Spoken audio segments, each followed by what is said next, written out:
I can feel my heartbeat louder than usual. Maybe it's the quietness in this room that makes it sound like a drum inside my chest. The studio lights are warm, but my palms are cold. I'm sitting here, staring at the lens at you, and I can already tell this isn't one of those rehearsed interviews. It's me, right now, talking to you in real time. No script, no filter, just the truth. You know, I've done hundreds of shows, stood under thousands of lights, but tonight, this single red recording light feels heavier than any spotlight I've ever faced. I keep telling myself to breathe, but even breathing feels like a confession. I guess what I'm trying to say is there's something I've been wanting to share for a while, and maybe tonight is the right time. It's about why I often invite the other members to my Encore shows, especially during this Run Seokjin tour. People think it's just nostalgia or maybe for fan service, but it's not that simple. In a few minutes, I'll tell you the real reason. But before I do, let me start where it all begins, with silence. There's this room deep in the venue, far from the crowd noise. It's the kind of room where your own breath becomes company. There's a folded piece of lyric paper on the piano, a bottle of water still half full, and the faint echo of rehearsals still clinging to the air like perfume. That's where I usually sit before a concert. I look at the empty seats on the monitor, imagine the faces that will fill them, and I whisper something small, not a prayer, but a reminder. Let go. 2 words that sound easy, but carry so much weight. Because for me, letting go isn't about quitting, it's about trusting. Trusting that even when I'm not controlling everything, things will still find their rhythm. For a long time, I thought control was love. I thought working endlessly, checking every detail, redoing every note, that's how I showed I cared. But the truth is, that kind of love can burn you out quietly. It sneaks up behind your smiles, hides under applause, and one day you realize you've been performing even when you're alone. There was a time I couldn't rest, not because anyone told me not to, but because my own mind wouldn't allow it. I was scared of slowing down, scared of losing touch with who I thought I was supposed to be. Then came that moment, small, almost invisible. After one of the shows, I stayed behind in the empty arena. The lights had dimmed, and the crew was packing up cables. I sat on the edge of the stage, legs hanging over, staring at a single chair in the audience that someone forgot to fold. It was just there, waiting. Something about that chair made me realize how much space I'd been trying to fill. How afraid I was of leaving anything empty, even for a second. But life isn't meant to be full all the time. Sometimes it needs those quiet gaps, the pauses between beats. The space where real breath happens. And that's when the 2 voices inside me started arguing again. One said, "You can't slow down now. People expect you to shine." The other whispered, "Maybe shining doesn't always mean burning." That night, I listened to the whisper. For once, I didn't fight it. And slowly, the idea of control began to feel different. It wasn't about perfection anymore. It was about presence. That's also when I started inviting the members more often. Because music, no matter how strong you are, isn't meant to be carried alone. You can write, sing, and perform by yourself, but the real heartbeat of it all comes from connection. When they step on stage, something shifts. The air feels lighter. I can breathe in ways I can't when I'm alone. Maybe that's what I was missing all this time, not the sound of applause, but the sound of belonging.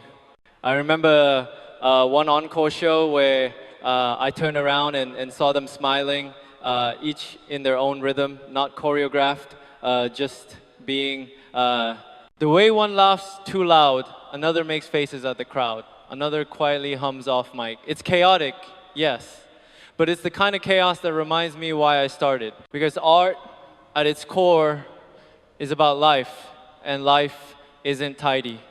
It's messy, warm, unpredictable, and painfully human.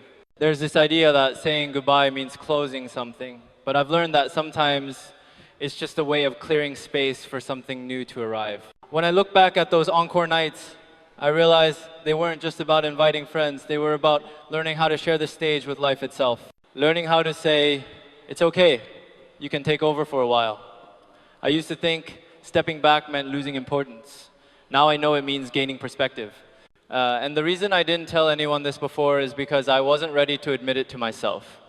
I thought people might misunderstand that they'd see it as weakness, but letting go isn't weakness. It's courage in disguise. It's the art of trusting what you've built and the people who helped you build it. It's realizing you don't need to be the loudest note in the song to make it beautiful. Now, when I walk into a rehearsal room and see my team adjusting cables, tuning instruments, laughing about something trivial, I feel peace, real peace. Not the kind you perform, but the kind that quietly sits beside you and says, you don't have to hold everything. I think that's love too, the kind that doesn't demand, doesn't rush, just stays. So maybe when I say goodbye on stage, what I really mean is hello again to the part of me that finally knows how to be still. And that's the truth I've been holding on to since the start of this conversation. The thing I said I'd reveal in a few minutes. The reason I invite them, the reason I keep sharing these moments with you all, it's not nostalgia, it's gratitude. It's the way I remind myself that I'm not just performing music, I'm living it, together with people who understand that silence can be a song too. When the last note fades and the crowd begins to leave, I stay for a bit. I listen to the echo bouncing off the empty walls, and I realize that even when everything seems quiet, something is still singing. Maybe it's the heart, maybe it's memory, maybe it's both. That's when I whisper thank you, not just to the audience, but to the universe for allowing me to still feel alive in this fragile, ever-changing rhythm. You know what's strange? The more I learn to let go, the more connected I feel. Maybe that's the paradox of growing older. You stop chasing permanence, and you start cherishing presence. I used to think I needed to be everywhere all the time. Now, I just want to be here fully, even if here keeps changing. It's funny because people always assume that when you step back, you're disappearing. But sometimes stepping back is how you finally come into view. I think that's what this era of my life is teaching me, that trust is louder than control, that collaboration is braver than isolation, and that peace doesn't mean silence. It means harmony. There was one morning, right before sunrise, I sat by the studio window. The city was still half asleep. I held a cup of coffee, the steam curling into the faint orange light. My lyric sheet was folded beside me, words smudged by my own fingertips. For the first time in a long time, I didn't feel pressure to fix anything. I just watched the world breathe. And I thought maybe this is what healing looks like. Not grand, not cinematic, just enough.